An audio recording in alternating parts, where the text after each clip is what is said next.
یک شخص حکایه میکند که من به پیش یک خانه میگذشتم که داد و فیغانی یک شخص شنیدم و نگاه میکنم که دستش از همین راستی کی توش نیست و آمدم از او پرسیدم این چی سبب است، چی داد میگویی؟ گفت بسیار یک کیسه عجیب دارم، برای تو بیان میکنم، در صحیفه های تاریخ بنویس تا که برای آینده ها درس شود. من روز از دست یک بیچاره مظلوم همین ماهی را گرفت، یک ماهی گرفتم تا به خانه نارسیده که همین ماهی از انگشت من گزید. تا خانه رفتم سوز و گداز این انگشت قطع نمیشد. نزد طبیب آمدم، گفتن حتمی این انگشت بریدن در کار. انگشت بریدم، از بین یکان ساعتی گذشت که درد به سوی دست‌ها آمد.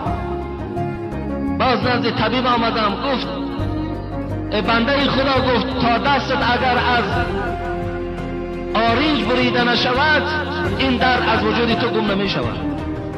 آمد میگوید دستم از آرنجش بریدن، باز این درد عالی تا حال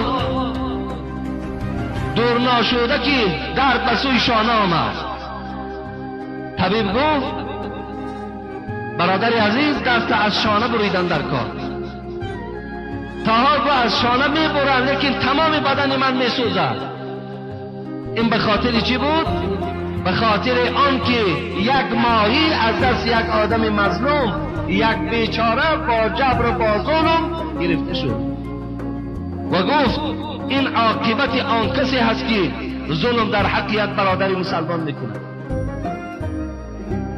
یا شمس الدین ذهبی میگوید وقتی که صحابه پیغمبر از دست بیدین های مکه مکرمه به حبشیستان هجرت کردند و بعد وقتی از اونجا گشته و به نزد رسول الله آمدن، رسول الله پرسید کنی حبشیستان برای من حکایه کنید، چی ها دیدین؟ صحابه پیغمبر چی گفتند؟ گفتند ما یک منظره عجیب دیدیم، ای حبیب خدا اگر اجازت باشد باید نقل کنیم. گفتند نقل کنیم. گفتند منظره عجیب این است که روز یک زن بالای سر کوزه داشت که کوزه پر از آب بود. وقتی با کوچه میگذشت به ناگاه یک جوان آمد و از دست این زن داشت و دست او را تاب داد به سوی قفا و یک ضرب دیگر در کوزه این زن زد و کوزه در زمین زد. این زن در جواب این مرد چی گفت؟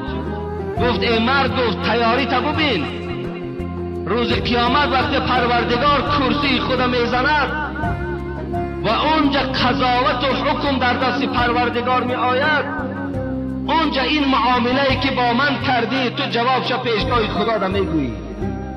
ببینین حبیب خدا وقتی این سخن میگه شنید گفت این مادر حق گفتن، روز قیامت حقی مظلوم از حقی ظالم گرفته می شود. چگونه امروز بعضی از ظالمای ما هم دست در بالای روی مال دخترامان میزند و از بالای سرشان کشیده میگیرد؟ این ممکن نیست. فقط دلیل چی است؟ ممکن نیست. الله حکم دارد.